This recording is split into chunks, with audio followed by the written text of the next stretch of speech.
100 days 100K subscribers ఇది day 32 video అనమాట. మన ఛానల్లో డైలీ ఒక వీడియో అయితే అప్లోడ్ అవుతుంది. ఇంకెవరైనా సబ్స్క్రైబ్ చేయకపోతే సబ్స్క్రైబ్ అయితే చేసుకోండి. లాస్ట్ వీడియోలో మన చింటూ గడికి అయితే గార్లిక్తో డివార్మింగ్ అయితే చేసాం కదా, అయినా ఎలాంటి యూజ్ అయితే లేదు. అందుకే ఈసారి మెట్రోజెల్ 400 ట్యాబ్లెట్స్ అయితే తీసుకున్నా. ఈ ట్యాబ్లెట్స్ని అయితే వాటర్లో క్రష్ చేసి తర్వాత అందులో వాటర్ అయితే వేసుకోవాలి. ట్యాబ్లెట్ అందులో కరిగిపోయిన తర్వాత అయితే మన చింటూ గడికి వాడి ఫుడ్ అయితే వేసాను అనమాట. మన చింటూ గడికి ఒక్కొక్క బ్లాక్ పెరల్ అయితే వాడుతాను నేను.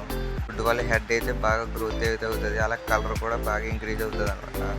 ఇంక ఈ ఫుడ్ని అయితే 5 to 10 minutes నాననివ్వాలన్నమాట. అందులో నానిన తర్వాత అయితే మనం ఫీడింగ్ అయితే ఇచ్చేసుకోవచ్చు. లాస్ట్ టైం గార్లిక్తో డివార్మింగ్ చేసినప్పుడు అయితే ఫుడ్ సరిగ్గా అయితే తినలేదు, అని ఇప్పుడైతే వేయగానే అయితే తినేసింది అనమాట. ఇలా ఫీడింగ్ ఇచ్చిన తర్వాత 24 hours వరకు దీనికి ఫుడ్ అయితే వేయకూడదు అనమాట. చాలామంది బీటా ఫిష్ బ్రీడింగ్ అయితే చేయమంటున్నారు కదా, బీటా ఫిష్ బ్రీడింగ్ కూడా సక్సెస్ఫుల్గా అయితే చేయడం అయితే జరిగిందనమాట. ఆ వీడియో కూడా అప్లోడ్ చేయడం అనేది జరిగిందనమాట. మన ఛానల్ కింద ఉన్న లింక్ నొక్కారంటే వెంటనే ఫుల్ వీడియో అయితే ఓపెన్ అవుతుంది అనమాట. ఇంకెవరైనా సబ్స్క్రైబ్ చేయకపోతే సబ్స్క్రైబ్ అయితే చేసుకోండి. మన ఛానల్లో డైలీ ఒక వీడియో అయితే అప్లోడ్ అవుతుంది. ఫైనల్గా వీడియోకి అయితే ఇంతే. నెక్స్ట్ వీడియోలో మళ్ళీ కలుద్దాం. Bye bye. కింద కనబడే సబ్స్క్రైబ్ బటన్ నొక్కి పెట్టుకోండి.